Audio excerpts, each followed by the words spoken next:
Chers téléspectateurs, bonsoir, bienvenue sur Vox Africa, merci d'être au rendez-vous de Focus. Focus où on parlera aujourd'hui du Gabon, le Gabon qui organise le samedi 17 décembre des élections législatives. Premier scrutin test depuis l'avènement au pouvoir en 2009 du président Ali Bongo Ondimba. Et pour en parler avec nous, Monsieur Vivien Amos Peya, président des jeunes du PDG, le Parti démocratique gabonais en France. Monsieur Peya, bonsoir. Bonsoir, monsieur. Merci d'avoir accepté de répondre aux questions de Vox Africa. Alors je l'ai dit, votre pays organisera ce premier scrutin, donc depuis l'élection présidentielle de 2009, un test avec en lice 472 candidats pour 120 sièges à pourvoir. Mais vraiment, on pourrait dire que c'est un test pas très risqué, parce que dans l'état de lequel est aujourd'hui l'opposition gabonaise, le PDG va déjà gagnant. Écoutez, merci encore de m'avoir invité.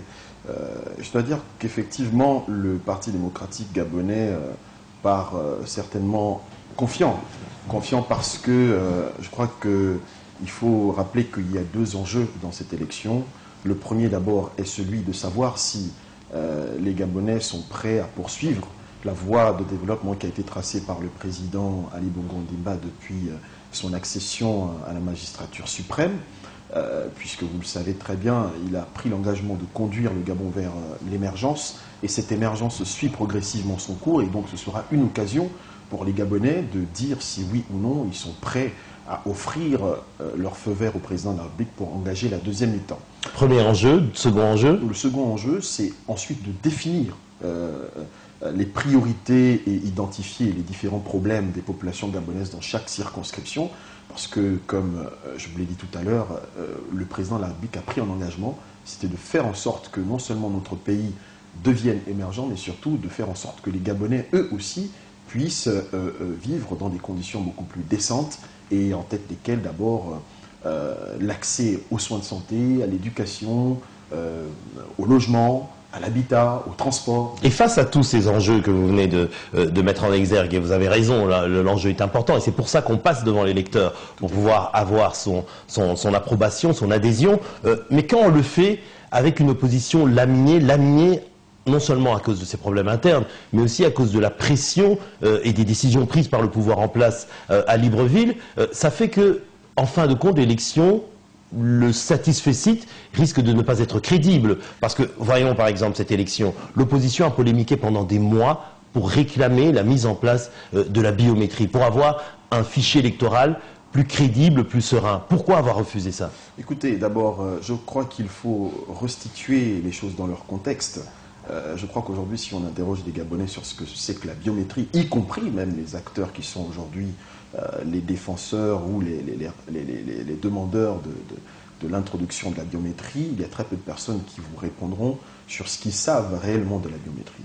Pour la petite histoire, la proposition de la biométrie au Gabon émane du président Ali Bongo Ondimba, qui en 2006, à l'époque ministre de la Défense nationale, avait émis le vœu au défunt président Omar Bongo Ondimba pour pouvoir sécuriser les registres de l'État et également de pouvoir maîtriser les flux migratoires. D'abord, c'était le premier enjeu, et ensuite, à cette époque-là, le dossier malheureusement avait été confié au ministre de l'Intérieur de l'époque qui, jusqu'à ce jour, enfin jusqu'en 2011, n'avait pas réagi ou avait, si on veut, bloqué le processus de mise en œuvre de la biométrie dans notre pays.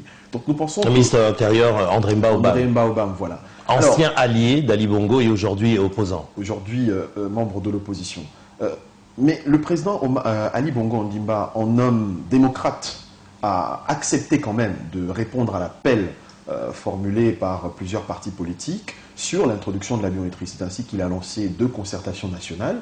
La première avait eu lieu le 26 avril 2011 au Palais de la Présidence de la République. Au cours de cette première concertation, la société Morpho, qui est le leader mondial sur la technologie de la biométrie, a fait un exposé sur les différents schémas qui pouvaient s'imposer au Gabon.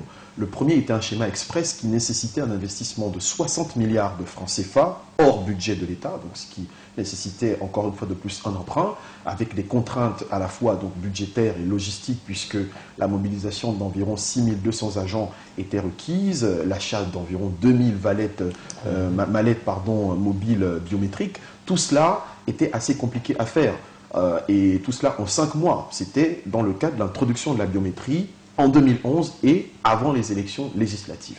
Le second schéma ensuite a été celui de pouvoir prendre un peu plus de temps en mettant en place, en créant un site de fabrication et de production justement des registres et de tout ce que cela comporte, des titres biométriques sur une période d'une année avec un coût beaucoup moins élevé qui était de 20 milliards. Donc face à cette situation... Une économie en quelque sorte de 70 milliards. Voilà, exactement. Oui. Et donc, face à cette situation, le président a renvoyé les partis politiques à la réflexion. Et puis, le 9 mai 2011, il a rappelé encore tous les acteurs de la société, y compris les partis politiques de l'opposition, la société civile, toutes les institutions constitutionnelles, pour savoir si, oui ou non, il fallait reporter les élections ou alors s'il fallait plutôt maintenir le premier schéma proposé par la société Morpho. À ce stade-là, la seule solution, c'était d'interroger le juge électoral, donc la Cour constitutionnelle. Et donc, par une requête du 14 mai 2011, le gouvernement gabonais a interrogé la Cour constitutionnelle pour savoir s'il fallait reporter les élections législatives pour cause de biométrie. Alors, la Cour constitutionnelle, dans sa réponse le 3 juin, donc quelques temps après, le 3 juin 2011, a étudié la requête et a constaté qu'en fait, pour reporter l'élection législative, la Constitution gabonaise exige qu'il y ait un cas de force majeure. Et comme vous le savez, la force majeure implique donc 3 critères, l'irrésistibilité, l'imprévisibilité et l'extériorité. Or, en l'espèce, la Cour constitutionnelle a considéré que la biométrie n'était pas un cas de force majeure et que les élections devaient bel et bien avoir lieu. Donc, que voulez-vous que le pouvoir exécutif fasse face à l'autorité judiciaire qui demande le respect de la loi et dise, écoutez, les élections doivent se faire pour telle et telle raison, et le gouvernement... Mais entre l'argument juridique, je veux dire, vous faites là exposé des considérations, si on peut dire, des motivations juridiques, et c'est vrai que la Cour constitutionnelle a dit cela au Gabon, et l'argument politique, parce que c'est aussi important d'avoir une stabilité politique, de pouvoir faire un scrutin, organiser un scrutin dans un pays, et on le voit à travers l'Afrique aussi, ce à quoi peuvent mener des scrutins mal organisés. Vaut mieux une élection acceptée par tout le monde et organisée dans les temps, même s'il faut un retard, plutôt qu'une élection organisée un petit peu à la va-vite, dans la précipitation, parce qu'elle peut être lourde de conséquences. Bon. Est-ce que franchement, ça n'arrange pas le PDG de faire cette élection dans l'état actuel des choses, avec une opposition comme l'UPG du défunt Pierre Mamboundou, qui a décidé d'y aller, mais en étant en porte-à-faux avec sa base, avec l'Union nationale qui représente aussi l'autre opposition, l'ex-Union nationale, qui d'ailleurs est dissolue, on en parlera aussi, qui elle est contre cette élection, ce qui fait que l'opposition va un petit peu de façon laminée. Donc le terrain est tout préparé pour la victoire du PDG. Non mais écoutez, vous savez, vous direz le terrain est tout préparé pour le PDG. Le PDG, le gouvernement et l'ensemble des militants du PDG sont très légalistes et respectueux des textes. Et je crois que d'abord, avant tout, le président de la République, dans le premier axe de son projet de société, a dit qu'il veut consolider l'état de droit. Et la consolidation d'un état de droit passe d'abord par le respect de la loi, qui est l'expression de la volonté générale. Pour vous dire que le président, ayant pris l'engagement quand même d'introduire la biométrie pour les prochaines élections, a instruit le gouvernement de saisir le Parlement pour que tout soit mis en œuvre pour pouvoir introduire la biométrie pour les prochaines élections. Récemment, le 25 septembre 2011, une loi a été votée sur la protection des données à caractère personnel, l'équivalent ici en France de la loi informatique et liberté, qui était une condition sine qua non et imposée également par le juge électoral avant de pouvoir introduire la biométrie. Donc, même s'il faut un argumentaire politique, mais il faut voir d'abord les enjeux aussi. pour introduire la biométrie, je vous l'ai dit tout à l'heure, ça nécessite énormément de moyens. Et le débat de la biométrie s'est invité à un moment où les prévisions budgétaires avaient déjà été consenties pour des projets beaucoup plus importants, des investissements en infrastructure. Et au regard de cette situation, je pense que ce qu'il faut d'abord voir, c'est ce qui intéresse les Gabonais. Et les Gabonais, leurs préoccupations sont ailleurs, elles ne sont pas dans la biométrie. Alors, allez-y, mais c'est parti d'opposition, j'ai parti d'opposition qui portait ce projet de la biométrie. Vous n'allez pas me dire qu'il ne porte pas la voix d'une partie des Gabonais. Il représente aussi une partie des Gabonais. Je ne dis pas la majorité, parce que justement, il n'y a pas eu d'élection, mais une certaine partie non négligeable de l'opinion publique gabonaise. Écoutez, vous savez, l'opinion publique gabonaise, ses préoccupations sont ailleurs. Franchement, d'abord, il faut voir ce qui a été fait par le président de la République. On pense franchement que les Gabonais auraient plus intérêt à consentir 60 milliards de francs CFA pour augmenter les allocations familiales, comme l'a fait le président de la République à 150%, que les Gabonais auraient préféré que les 60 milliards soient consentis pour la création d'un revenu minimum mensuel qui est effectif au Gabon depuis le 28 février 2010, à raison de 150 000 francs, c'est quand même considérable, que les 60 milliards soient consentis pour pouvoir financer la Caisse nationale de l'assurance maladie et les garanties sociales qui permet aux Gabonais économiquement faibles de se faire soigner gratuitement dans des conditions décentes. Et je crois que là sont réellement les priorités des Gabonais. Mais tout ce catalogue de bonnes intentions, d'ambitions louables pour l'émergence du pays, on le comprend bien. Mais quand on voit le Gabon, c'est un pays qui, après les élections de 2009, a connu quand même une certaine période de troubles, si on peut dire, au niveau politique, parce qu'il y a eu M. Mbaobam qui s'est aussi proclamé président, autoproclamé président. Oui, bien sûr, il y a eu quand même une certaine polémique autour de ces résultats. On a même vu que dans un documentaire qui est passé sur plusieurs chaînes, un diplomate français a prétendu que le vrai vainqueur des élections n'était peut-être pas le président Ali Bongo Ondimba. Je veux dire, est-ce que ce n'était pas mieux de mettre en place la biométrie pour mettre tout le monde sur un terrain d'entente en disant cette fois-ci les fichiers électoraux sont crédibles et acceptés par tout le monde? Vous savez, d'abord, pour parler de l'élection de 2009, tout s'est déroulé dans des conditions de transparence et acceptées par tous. Les institutions ont fonctionné convenablement, l'opposition, effectivement, a contesté les résultats et par la suite, un contentieux a été élevé auprès de la Cour constitutionnelle qui a donné lieu à une confirmation de M. Ali Bongo Ondimba comme président de la République, chef de l'État. La communauté internationale l'a reconnu tel quel, et je pense que c'est quand même important, lorsque la communauté internationale reconnaît un homme comme étant le gagnant d'une élection, ça donne de la crédibilité et surtout renforce la légitimité qu'il a obtenue de la part du peuple gabonais. Maintenant, pour revenir encore sur le débat de la biométrie, je vous l'ai dit tout à l'heure que la proposition émanait depuis 2006 d'Ali Bongo Ondimba. Il revenait au ministre de l'Intérieur de l'époque de prendre toutes les dispositions, puisqu'aujourd'hui, il est le premier à réclamer la biométrie. Cela aurait été à son honneur de pouvoir poursuivre le projet jusqu'au bout pour faire introduire la biométrie.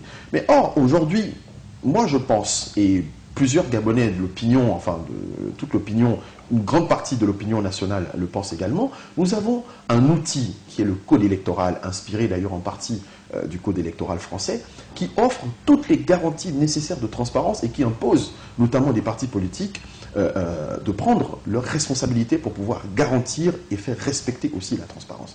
Donc je crois qu'aujourd'hui, parler de biométrie comme étant une exigence fondamentale, comme étant le saint graal de la transparence, je crois que c'est fausser réellement le débat et s'orienter vers, détourner l'attention des Gabonais vers autre chose. Aujourd'hui, ce qui intéresse les Gabonais, c'est de savoir quelles sont les propositions alternatives de l'opposition face aux actions qui sont menées aujourd'hui par le pouvoir. Et quand vous dites, très bien, quand vous dites le débat devrait se porter, bien que le débat sur la biométrie, on peut parier qu'il sera relancé parce que l'opposition, une partie en tout cas de l'opposition, gardera sans doute sa position et on verra bien ce qu'il adviendra pour les prochains scrutins, si les engagements pris par le pouvoir gabonais seront tenus. Mais vous dites, on préférerait qu'il y ait un véritable débat sur les véritables enjeux socio-économiques qui tiennent à cœur aux Gabonais. C'est vrai. Mais quand on dissout, par exemple, un parti comme l'Union nationale, l'UN, qui comptent en ses rangs. Je veux dire, c'est quand même pas n'importe qui. Ce sont des anciens caciques du régime sous le feu président Omar Bongo Ondimba. Il y a quand même 2 anciens premiers ministres, Zachary Miboto et Gendong. Il y a aussi un ancien ministre de l'Intérieur, M. André Baobab. Aujourd'hui, on a dissous ce parti-là. Est-ce que ce n'est pas, de façon un petit peu coercitive, empêcher une partie de l'électorat gabonais de pouvoir s'exprimer? Non, je ne pense pas, parce que, en échange, j'aimerais vous renvoyer. Est-ce que vous trouvez normal qu'un homme puisse décider, contre vents et marées, de s'autoproclamer président de la République d'un pays, alors que nous avons un président qui est là, nous avons des institutions qui fonctionnent? La constitution gabonaise, elle est claire en son article 3, qui dit clairement que toute personne qui osera comment dirais-je, prôner ou faire l'apologie de la sédition ou de sécession d'une partie du territoire national sera reconnu comme coupable d'un crime de haute trahison. Et c'est effectivement ce qui s'est passé. C'était un crime de haute trahison qui a entraîné par voie de conséquence, d'abord, premièrement, la dissolution de ce parti, de l'Union nationale, et qui a été par la suite confirmée par le juge administratif, donc par le Conseil d'État. Donc je crois que là, il n'y a vraiment pas de débat, hein. C'est clair, la constitution gabonaise a été violée, c'est la loi fondamentale qui régit le fonctionnement des institutions de notre pays. C'est un acte grave, et d'ailleurs, je pense que la justice, aujourd'hui, a le dossier en main, et que nous espérons que les choses se poursuivront jusqu'au bout. Et pourquoi alors mettre en place une sorte de double peine? À la fois dissoudre ce parti et en plus, ensuite, durcir les conditions de création d'une association politique, d'un parti politique, parce qu'avec les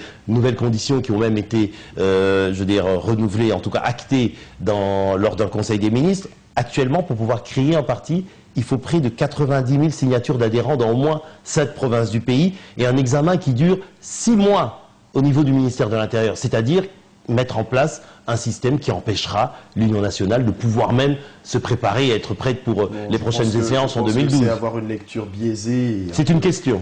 Oui, justement, je réponds. Je dis que c'est une lecture un peu biaisée des nouvelles dispositions, mais c'est tout simplement parce que elles sont plus coercitives. Quand on crée un parti politique, il faut avoir un peu de crédibilité aussi à travers le pays. Aujourd'hui, qu'est-ce qui pose problème, notamment sur toutes ces questions liées à la transparence électorale? C'est qu'on constate que beaucoup de partis politiques ne prennent pas réellement leurs responsabilités. C'est bien de créer un parti, avoir 300, 400, 500 signatures, mais ce qui est plus important, c'est que le parti soit représenté sur l'ensemble du territoire national.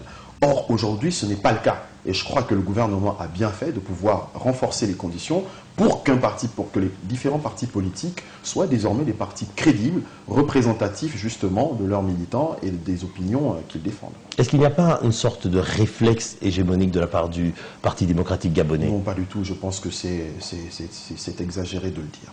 Alors, parlons d'un autre dossier, un dossier que vous connaissez aussi très bien. J'ai rappelé que vous avez une formation de juriste et en plus, vous préparez actuellement une thèse de doctorat sur la question de la souveraineté des États africains, notamment relatif à l'affaire des biens mal acquis. Alors, on sait que le président Ali Bongo Ondimba et avant lui, son père, le défunt président Omar Bongo Ondimba, avaient été parmi les quelques chefs d'État africains attaqués notamment par des associations telles que Transparency International, ici même en France, ou ailleurs, pour cette histoire des biens mal acquis. Alors aujourd'hui, vous, en tant que jeune Gabonais, en tant que militant aussi du PDG, comment vous analysez cette question des biens mal acquis? Est-ce qu'il n'est pas du droit d'un citoyen gabonais vivant en France ou ailleurs de pouvoir s'émouvoir du fait que le Gabon est quand même un pays qui a un revenu national par habitant de 6 397 $ et qui se trouve à la 107e place pour l'indice de développement humain? Il y a quand même un paradoxe, presque un scandale là.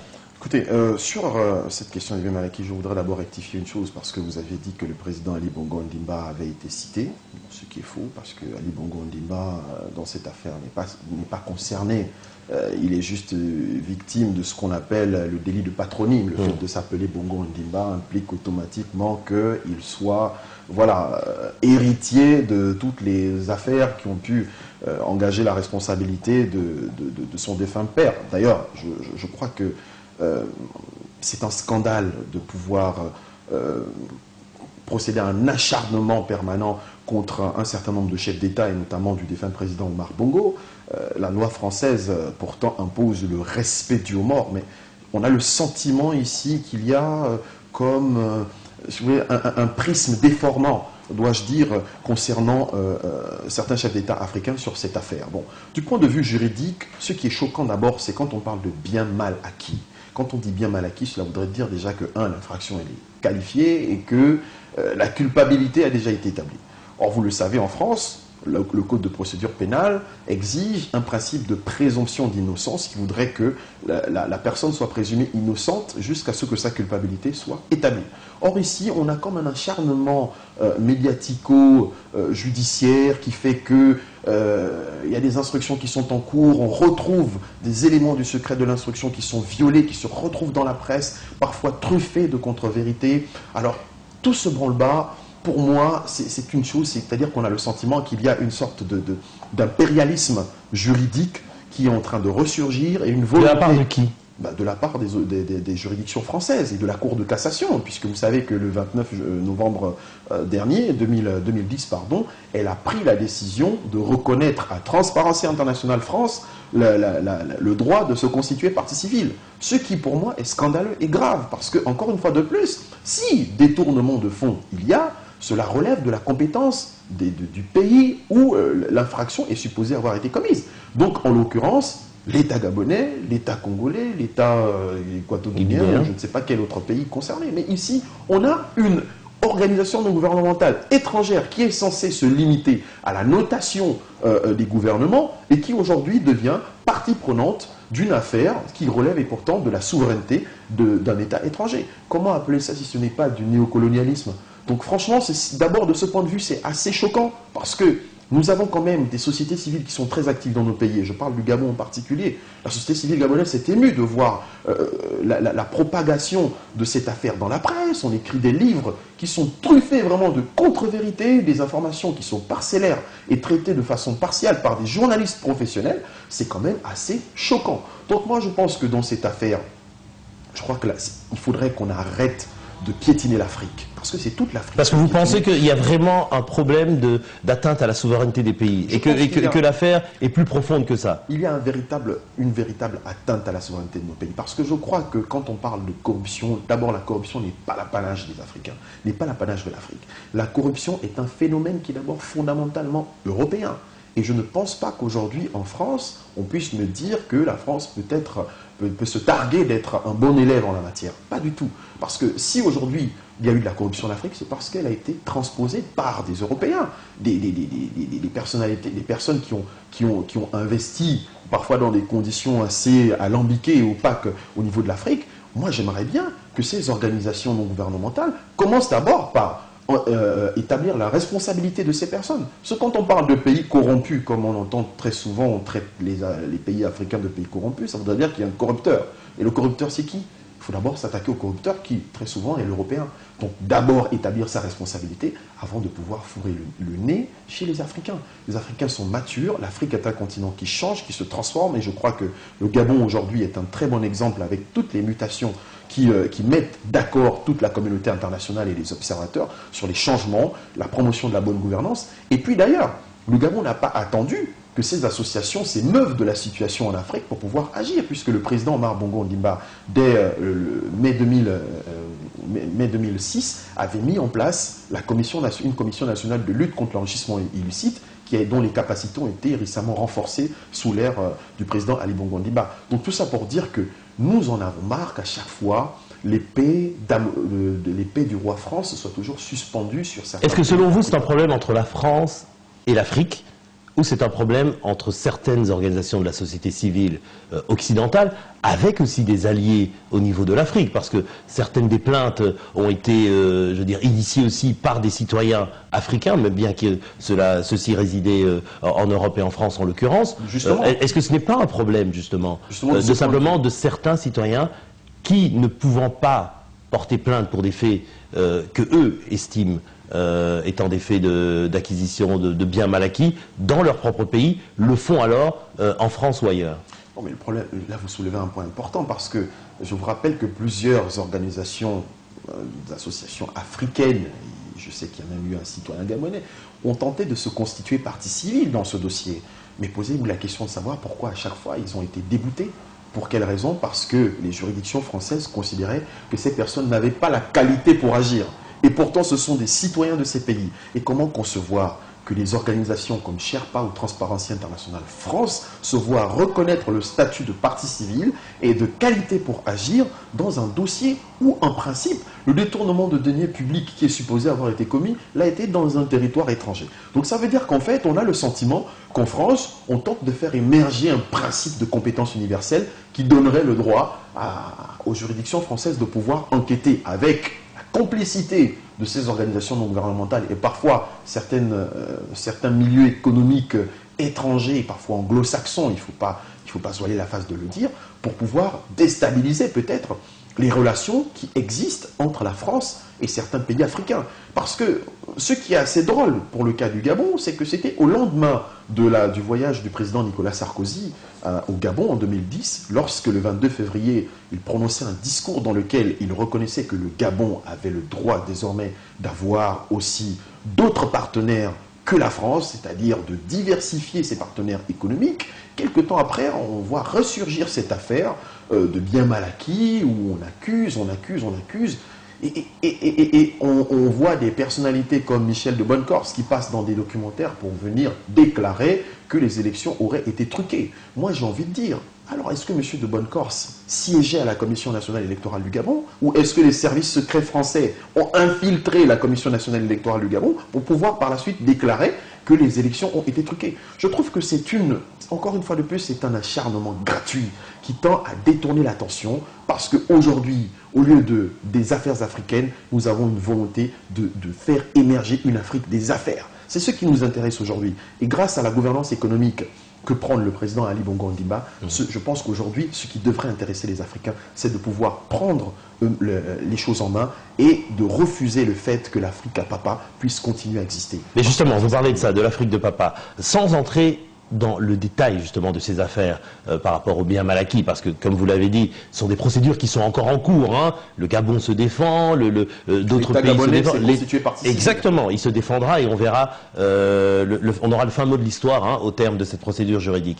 Mais vous l'avez dit, les relations d'antan, on sait très bien, sans même avoir référence à ces documentaires à grand succès, la France-Afrique, ça existait, le Gabon en était une des chevilles ouvrières. Est-ce qu'aujourd'hui, moi, la question que je vous pose, mais vis-à-vis un jeune de votre âge, 26 ans, qui aujourd'hui se lance dans la politique, qui aujourd'hui a des ambitions pour son pays, pour son continent, est-ce que vous ne pensez pas que la France-Afrique est encore influente dans les relations entre le continent et la France, et qu'il faudrait s'en défaire? D'abord, premièrement, la France-Afrique, c'est quelque chose qui m'est étranger. Mais ça existe. Je n'ai pas connu la France-Afrique, j'en ai entendu parler tout comme vous. Le président Ali Bongo Ondimba, auprès de qui je me réfère aussi, je ne pense pas qu'il ait connu les temps de la France-Afrique. La France-Afrique, c'est un autre âge. Aujourd'hui, nous voulons construire une nouvelle Afrique qui est fondée sur une relation gagnant-gagnant de partenaire à partenaire.